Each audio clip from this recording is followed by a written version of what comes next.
Page 5 of the residential purchase agreement, section 12, disclosures. What a big word, disclosures.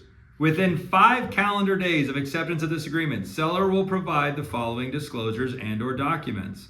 So what you're asking is, you're saying, I represent the buyer, I'm insecure about something on this list, I want to make sure that the seller provides me a disclosure form outlining the thing that I'm wanting to have or feeling insecure about. What could that be? This is the most important document in your file to have fully executed. What does fully executed mean? It means that you received it, your buyer reviewed it, and they signed off on it. It's called the SRPD. What does that stand for? Seller Real Property Disclosure Form. SRPD is extremely important amongst a few other documents, but the Seller Real Property Disclosure Form is very important. So, what does this mean?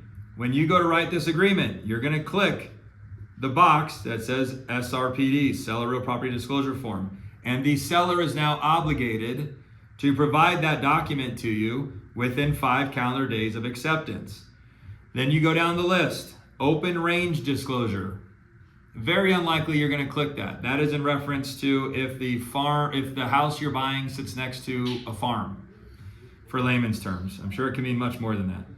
Construction defect claims. If your buyer's brother lives in the neighborhood and knows that the neighborhood was subject to a construction defect claim and has inside information, your buyer may want to know what that information is. So they would click that box. Construction defect claim disclosure.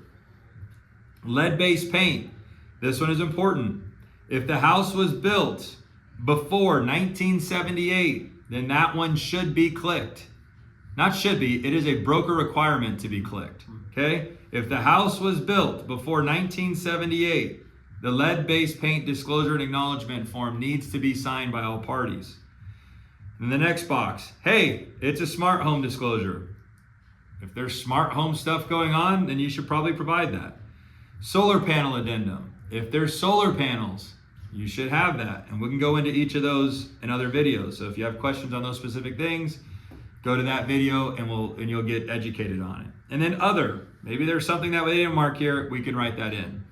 But basically, that's what that means. So in filling this out, for sure, always click Seller Real Property Disclosure Form.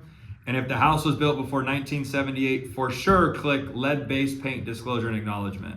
And also, I always check construction defect claim disclosure, because it says if the seller marked yes to paragraph 1D of the SRPD, they now must give you this disclosure. You don't know if they checked 1D until you get the SRPD. So I get ahead of that. I say, give me the SRPD, and if you check yes to 1D, give me the construction defect claim.